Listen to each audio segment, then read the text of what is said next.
नमस्कार दोस्तों, मैं रमेश तिवारी युवा एकेडमी रेवाड़ी से आपका इस YouTube चैनल पर स्वागत करता हूं। दोस्तों, आज मैं अगला टॉपिक लेने जा रहा हूं, क्रम परीक्षण रैंकिंग टेस्ट। दोस्तों, यहाँ से क्वेश्चन अक्सर पेपर में बनते रहते हैं, पूछे जाते हैं। तो सबसे पहले बेसिक कॉन्सेप्ट ले लेते हैं और फिर हम उसको आगे कंटिन्यू करेंगे।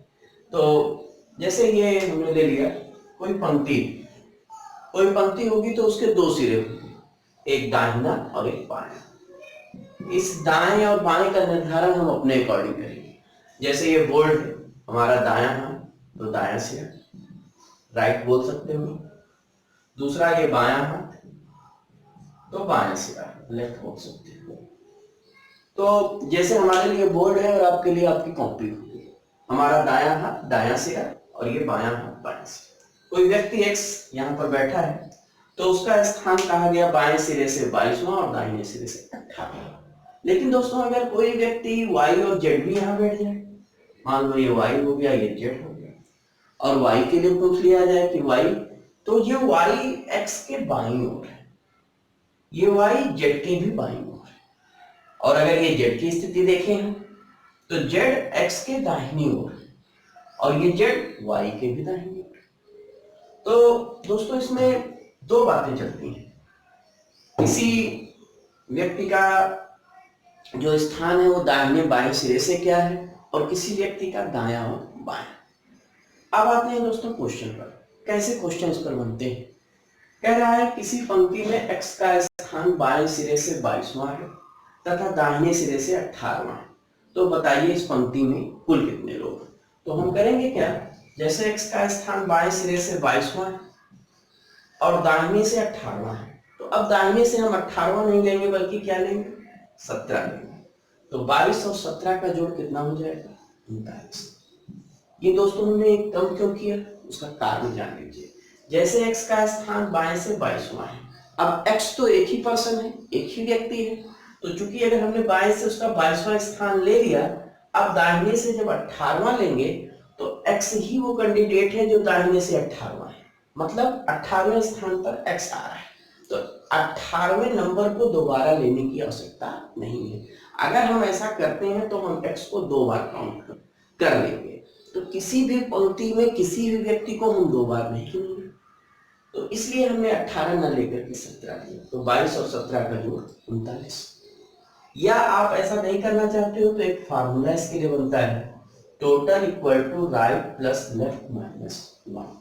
Total equal to right plus left minus 1। तो टोटल आपको निकालना है, x का स्थान राइट से दिया है 18, लेफ्ट से दिया है 22 माइनस 1। दोनों को आपने जोड़ा 40, एक कम कर दिया 39। तो सबसे सरल फार्मूला है और सबसे ज्यादा इसका यूज आगे प्रश्नों में होगा। इतनी बात आपको समझ में आई होगी दोस्तों। अब अगला क्वेश्चन देखते हैं। दिया है 38 विद्यार्थियों की किसी पंक्ति में x का स्थान बाएं सिरे से 22वां है, तो उसका स्थान दाएं सिरे से क्या होगा।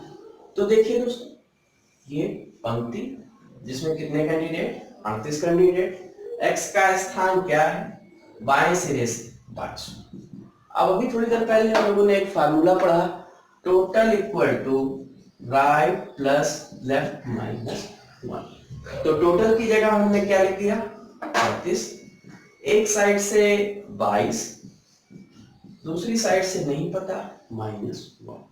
तो 38 equal to right plus 21, then right equal to 38 minus 21। जवाब अपना क्या आ गया, 17। समझ में आई होगी बात दोस्तों। इसी चीज को आप और सरल ढंग से भी कर सकते हो। इसमें लोग गड़बड़ी करते हैं, कहाँ गड़बड़ी करते हैं बात समझ लीजिएगा। जैसे टोटल दिया है 38 और एक साइड से दिया है 22, दूसरी साइड से हमें निकालना है, तो जल्दबाजी में लोग करते क्या है, 38 में 22 घटा देते हैं और जवाब 16 ले आते हैं। दोस्तों, ये गलत होता है। कभी आपको क्वेश्चन जल्दी करना है तो आप क्या करोगे वो समझ लीजिएगा। जो भी वैल्यू आपको राइट से या लेफ्ट से दी हुई है वो आप टोटल नहीं घटाओगे, आप एक कम करके घटाओगे। जैसे यहाँ 22 दिया है तो 38 में आप 22 नहीं घटाओगे, 38 में आप कितना घटाओगे, 21। तो आपका जवाब क्या आएगा, 17। तो आपका जवाब 17। ध्यान दीजिएगा दोस्तों, समझ में आया होगा। अब देखते हैं आगे। अगला क्वेश्चन है दोस्तों, 47 विद्यार्थियों की किसी पंक्ति में x का स्थान दोनों सिरों से समान है। तो ये देखिए 47 विद्यार्थियों की पंक्ति और कहा गया x का स्थान दोनों सिरों से समान है। दोनों सिरों का मतलब बायां दायां सिरा हो सकता है, ऊपर नीचे हो सकता है। तो x का स्थान दोनों सिरों से समान है।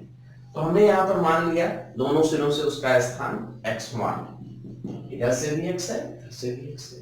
आपको फार्मूला पता ही है, total equal to right plus left minus 1। Total की जगह आपने 47 रख दिया, दोनों सिरों से उसका स्थान x है, x प्लस x माइनस 1। तो 48 equal to 2x, then x equal to 24। तो x का स्थान चाहे बाएं से पूछा जाए दोस्तों तब भी, दाएं से पूछा जाए तब भी, दोनों सिरों से क्या हो जाएगा 24वां। अच्छा, इसमें होता क्या है, कभी भी आपको ऐसा कोई प्रश्न मिले जिसमें आपसे ये बताया जाए कि किसी विद्यार्थी का दोनों सिरों से समान स्थान है, तो जो टोटल वैल्यू होगी वो हमेशा एक विषम संख्या होगी, ऑड नंबर होगी। अगर आपको ऐसे प्रश्नों को जल्दी सॉल्व करना है तो आप करोगे क्या, आप उसमें एक जोड़ करके 2 से भाग देंगे। तो आपने किया क्या, 47 में एक जोड़ा 48 और आधा कर दिया 24। आपसे चाहे बाएं सिरे से पूछा जाए तब भी, चाहे दाएं सिरे से पूछा जाए तब भी, दोनों सिरों से आपका जवाब क्या हो जाएगा 24। बात समझ में आई होगी दोस्तों। ऐसे कुछ भी दे दिया जाए 47, 77, 147, कुछ भी नहीं करना है आपको, उस विषम संख्या में एक जोड़ करके 2 से भाग दे देना है। समझ में आया होगा। अगला क्वेश्चन देखते हैं दोस्तों, दिया है किसी क्लास में x का गणित में ऊपर से 24वां स्थान है तथा हिंदी में नीचे से 12वां स्थान है। तो बताइए पंक्ति में कुल कितने लोग हैं। इसके लिए हमने आपको 4 ऑप्शन भी दे दिया, 35, 36, 37, 38। जल्दी से बताइए इसका जवाब क्या होना चाहिए। तो अक्सर लोगों ने ये गलती की है, मैंने जब ऐसे भी लोगों को पढ़ाया है तो लोगों ने ये बताया तुरंत कि जवाब 35 होगा या 36 होगा या 37 होगा। Total equal to right plus left minus 1 लगा करके 24 प्लस 12 36, एक कम कर दिया 35। लेकिन दोस्तों ये जवाब गलत है। गलत का कारण जान लीजिए। यहाँ पर कह रहा है कि किसी क्लास में x का गणित में ऊपर से 24वां है। देखिए गणित में ऊपर से 24वां है, लेकिन गणित में नीचे से नहीं बताया क्या है। गणित में ऊपर से तो बता दिया लेकिन नीचे से नहीं बताया। आप लोग पेपर देते होंगे, आप लोगों को पता होगा कि अगर आपने गणित में क्लास में ऊपर से 24वां स्थान लिया तो क्या हर विषय में 24वां ले लोगे? बिल्कुल नहीं। ये तो डिपेंड करेगा आपके पेपर करने पर। यहाँ पर गणित में तो ऊपर से 24वां दे दिया लेकिन नीचे से कुछ भी नहीं दिया। और फिर दूसरा विषय उठा लिया, कौन सा, हिंदी का। उसमें क्या किया, नीचे से 12वां दे दिया लेकिन ऊपर से नहीं दिया। ऐसी स्थिति में ये प्रश्न ही इसने अधूरा दिया, इनकम्प्लीट दिया। तो यहाँ पर जवाब 35 गलत है। यहाँ पर जवाब आपका क्या होगा, आंकड़े अपर्याप्त है। तो समझ में आई बात दोस्तों। आगे देखते हैं दोस्तों, दिया है 32 विद्यार्थियों की किसी पंक्ति में x जब 6 स्थान बाईं ओर स्थानांतरित हुआ तो बाएं सिरे से 18वां हो गया। तो ये देखिए 32 विद्यार्थियों की एक पंक्ति है। अब x बाईं या दाईं ओर तभी स्थानांतरित होगा जब पंक्ति में कहीं पर बैठा। तो मान लेते हैं दोस्तों x यहाँ पर बैठा है। कह रहा है 32 विद्यार्थियों की किसी पंक्ति में x जब 6 स्थान बाईं ओर स्थानांतरित, तो ये x की ओल्ड स्थिति, पुरानी स्थिति। जब 6 स्थान बाईं ओर स्थानांतरित हुआ तो x यहाँ आ गया, ये x की न्यू पोजीशन, और तब ये क्या हो गया, बाएं सिरे से 18वां, बाएं सिरे से 18वां। फिर से इस बात को हम रिपीट कर रहे हैं कि 32 विद्यार्थियों की एक पंक्ति में x जब 6 स्थान बाईं ओर स्थानांतरित हुआ तो बाएं सिरे मींस लेफ्ट साइड से क्या हो गया 18वां। अगर स्थानांतरित ना हुआ होता तो ये 6 स्थान और कवर करता और तब बाएं सिरे से क्या हो जाता 24वां। अब देखिए टोटल 32 x का प्रारंभिक स्थान बाएं से 24 दाएं से निकालना है। तो क्या निकाल सकते हो? बिल्कुल निकाल लेंगे। फार्मूला अपने पास है ही, total equal to right plus left minus 1।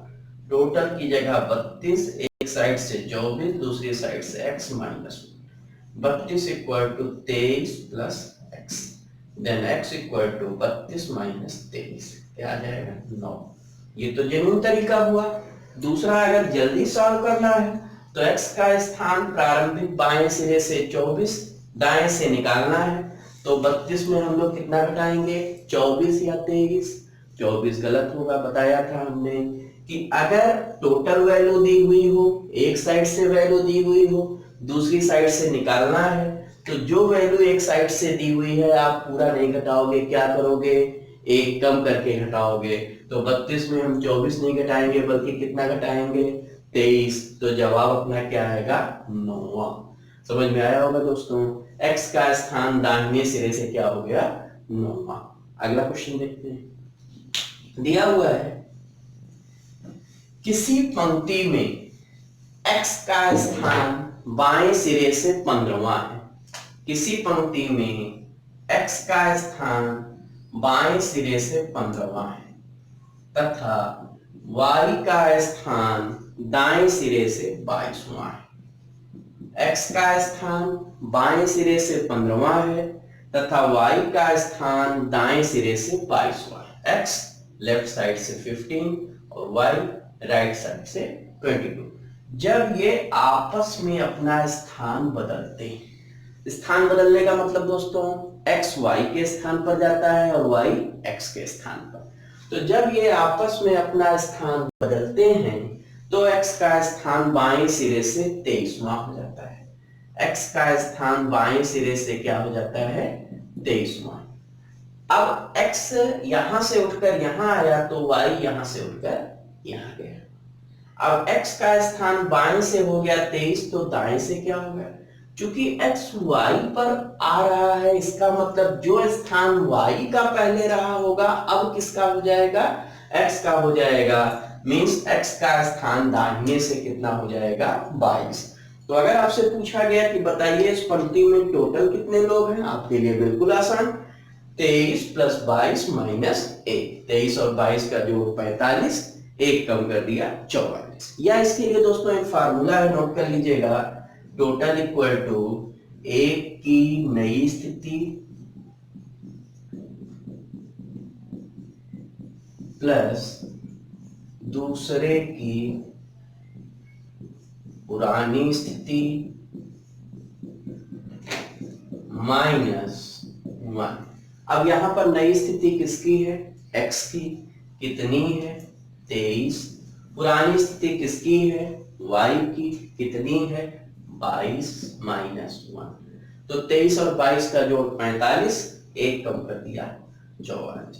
तो पहले प्रश्न का जवाब आपका आया कि बताइए पंक्ति में कुल कितने लोग हैं, तो जवाब हो जाएगा 44। दोस्तों यहाँ पर ये प्रश्न दो तरह का होता है, एक तो वृद्धि का और एक कमी का। आप कैसे पहचानोगे कि कौन सा प्रश्न वृद्धि का है और कौन सा प्रश्न कमी का है? तो देखिएगा, जैसे यहाँ पर दिया है x का स्थान बाएं सिरे से 15वां, स्थान परिवर्तन के बाद बाएं सिरे से 23वां हो जाए, 50वां हो जाए, 100वां हो जाए, 1000वां हो जाए, तब तो वृद्धि का क्वेश्चन हो गया। लेकिन अगर 15 की तुलना में कम हो जाए, 12 हो जाए, 10 हो जाए, 5 हो जाए, 8 हो जाए, तब कमी का। तो ये बताइए ये कौन सा क्वेश्चन हुआ? वृद्धि का हुआ। क्यों? क्योंकि x का स्थान बाएं से 15 था, स्थान परिवर्तन के बाद क्या हो गया? 23। मतलब x के स्थान में हो रही है क्या? वृद्धि। अब वृद्धि कितने की हो रही है ये देखते हैं। तो 23 में आप 15 घटा दोगे, कितने की वृद्धि हुई? 8 की। ये बात याद रखिएगा, जितने की भी वृद्धि हो या जितने की भी कमी हो, बीच में हमेशा उससे एक कम लोग होते हैं। तो यहाँ पर वृद्धि कितने की हुई? 8 की। तो बीच में कितने होंगे? 7। अब ध्यान दीजिएगा दोस्तों, यहाँ पर आगे आपसे ये पूछा गया अगला क्वेश्चन कि बताइए y का दाएं सिरे से नया स्थान क्या है। तो अगर x यहां से उठ करके यहां आया तो y यहां से उठकर यहां आएगा। तो y का नया स्थान आपसे पूछा जा रहा है, तो आप क्या करोगे? आप कहोगे जो भी पुराना वाला स्थान है मींस 22, जितने की वृद्धि x में हो रही है उतने की ही वृद्धि हम y में करेंगे। मतलब 22 में हम कितना जोड़ेंगे? 8 जोड़ेंगे। तो 22 में 8 जोड़ोगे तो कितना आ जाएगा? 30। मतलब y का दाएं सिरे से नया स्थान कितना हो जाएगा? 30वां। समझ में आया होगा दोस्तों? देखिए, इस बात को अगर आप एक बार और समझना चाहो तो मैं दोबारा समझा देता हूं, क्योंकि ये बहुत इंपॉर्टेंट क्वेश्चन है। अक्सर इसको समझने में लोगों को दिक्कत आती है, तो एक बार मैं फिर से इसको समझा रहा हूं, ध्यान दीजिएगा। दिया है किसी भी पंक्ति में x का स्थान बाएं सिरे से 15वां है तथा y का स्थान दाहिने सिरे से 22वां है। जब ये आपस में अपना स्थान बदलते हैं तो x का स्थान बाएं सिरे से 23वां। तो टोटल निकालने के लिए मैंने कहा एक की नई स्थिति प्लस दूसरे की पुरानी स्थिति -1। यहाँ पर नई स्थिति x की है कितनी? 23। पुरानी स्थिति y की है कितनी? 22 - 1। 23 + 22 का जोड़ 45, एक कम कर दिया 44। तो पंक्ति में कुल कितने लोग? 44। अब ये क्वेश्चन वृद्धि का है, कैसे पहचानोगे? x का स्थान बाएं से 15, स्थान परिवर्तन के बाद बाएं से 23 मींस x के स्थान में वृद्धि हो रही है। कितने की हो रही है? तो आप 23 में से 15 घटा दो। 23 में जब आप 15 घटाओगे तो कितना आएगा? 8। अब याद रखिएगा, वृद्धि जितने की भी हो बीच में हमेशा उससे एक कम लोग होते हैं। तो यहाँ वृद्धि 8 की तो बीच में 7। दूसरा क्वेश्चन, अगर आपको ये पता करना है कि ये 7 लोग कौन हैं, तो देखिएगा 15 के बाद और 23 के पहले जो होंगे वही बीच के लोग कहलाएंगे। 16, 17, 18, 19, 20, 21, 22। 1 2 3 4 5 6 7। तो बीच के लोग कितने हो जाएंगे? 7। ठीक है। अब आपसे पूछा गया कि y का नया स्थान, तो आप क्या कहोगे? जो भी पुराना वाला स्थान हो मींस 22, जितने की वृद्धि x में हुई हो, ध्यान दीजिएगा, जितने की वृद्धि वही हम जोड़ेंगे। अक्सर लोग कंफ्यूज हो जाते हैं कि सर वृद्धि जोड़ना है या बीच के लोग जोड़ना है। तो बीच के लोग आप नहीं जोड़ोगे, क्योंकि अगर हम बीच के लोग जोड़ेंगे, क्योंकि बीच के लोग कितने हैं? 1 2 3 4 5 6 और 1 7। बीच के लोग अगर हम जोड़ेंगे तो हम यहाँ पहुंचेंगे, और हमें पहुंचना कहाँ है? यहाँ पहुंचना है। तो हमसे पूछा गया y का नया स्थान, तो हम कहेंगे जो भी पुराना वाला स्थान है मींस 22, जितने की वृद्धि x में हुई है उतने की ही वृद्धि y में कर दो। तो x में कितने की वृद्धि हुई है? 8 की। तो y में भी कितने की वृद्धि होगी? 8 की। मींस y का नया स्थान दाहिने सिरे से कितना हो जाएगा? 30वां। ठीक है दोस्तों। अगला क्वेश्चन देखते हैं दोस्तों।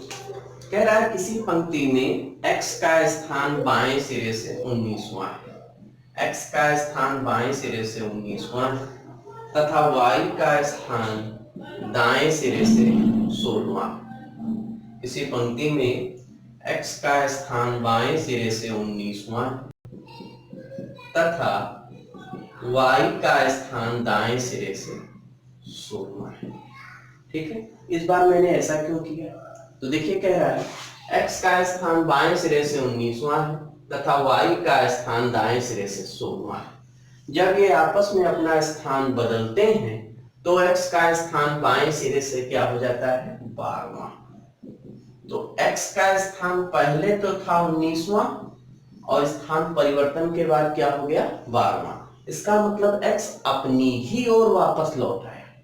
x अपनी ही ओर वापस लौट आया, इसका मतलब x के स्थान में हो रही है कमी। अगर x यहां से उठकर यहां आया है तो y यहां से उठकर के यहां आएगा। ठीक है दोस्तों। टोटल निकालने के लिए आपका वही फार्मूला चलेगा, क्या? एक की नई स्थिति प्लस दूसरे की पुरानी स्थिति -1। एक की नई स्थिति प्लस दूसरे की पुरानी स्थिति -1। यहां पर नई स्थिति किसकी है? x की। कितनी है? 12। पुरानी स्थिति y की कितनी? 16। तो 12 और 16 का जोड़ 28, एक कम कर दिया 27। जैसे दोस्तों इससे पिछला वाला जो क्वेश्चन था वो कमी का, वृद्धि का था, और ये क्वेश्चन कमी का। आप कैसे पहचानोगे? x का स्थान बाएं से 19, स्थान परिवर्तन के बाद 12, इसका मतलब x के स्थान में कमी हो रही है। कमी कितने की हो रही है ये देखते हैं। 19 में से आपने 12 घटाया, कितने की कमी? 7। अगर कमी 7 की तो बीच में कितने होंगे? 1 कम 6। और अगर 7 की कमी x में है तो 7 की ही कमी y में होगी। और आपसे पूछा गया कि y का नया स्थान, तो आप क्या बताओगे? जो भी पुराना वाला स्थान है मीन 16, और जितने की कमी x में हुई उतने की ही कमी y। तो 16 में आप 7 घटा दोगे, कितना आ जाएगा? 9वां। मतलब y का नया स्थान दाहिने सिरे से क्या हो जाएगा? 9वां। एक बार मैं फिर से इस क्वेश्चन को रिपीट कर देता हूं दोस्तों, ध्यान दीजिएगा। कह रहा है किसी पंक्ति में x का स्थान बाएं से 19वां, y का स्थान दाहिने से 16वां। जब ये आपस में अपना स्थान बदलते हैं तो x का स्थान बाएं से 12वां हो जाता है। अब 19 की तुलना में 12 कम है, इसका मतलब x के स्थान में कमी हो रही है। टोटल निकालने के लिए वही फार्मूला, क्या? एक की नई स्थिति प्लस दूसरे की पुरानी स्थिति -1। एक की नई स्थिति प्लस दूसरे की पुरानी स्थिति -1। यहाँ नई स्थिति किसकी है? x की। कितनी है? 12। पुरानी स्थिति किसकी है? y की। कितनी है? 16 -1। 12 और 16 का जोड़ 28, एक कम कर दिया 27। फिर आपने ये पहचाना कि ये क्वेश्चन वृद्धि का या कमी का, तो आपने क्या किया? पहले x का स्थान बाएं से 19 था, स्थान परिवर्तन के बाद हुआ 12, मतलब x के स्थान में हो रही है क्या? कमी। कितने की कमी हो रही है? 7 की कमी हो रही है। तो 19 में आपने 12 घटाया, कितना आ गया? 7। और बीच में अगर आप देखोगे तो कितने हो जाएंगे? 6 कैंडिडेट। अब आपसे ये क्वेश्चन पूछा गया है कि y का नया स्थान, तो आप कहोगे जो भी पुराना वाला स्थान हो मीन 16, जितने की कमी x में हुई उतने की ही कमी y में। तो x में कितने की कमी हुई? 7 में। तो y में भी कितने की कमी हो जाएगी? 7 की। तो 16 में आप 7 हटा दोगे, कितना आ जाएगा? 9। ठीक है। तो दोस्तों अगर ये वीडियो आपको अच्छा लगा हो तो इसे लाइक, सब्सक्राइब और शेयर जरूर करिएगा। धन्यवाद दोस्तों।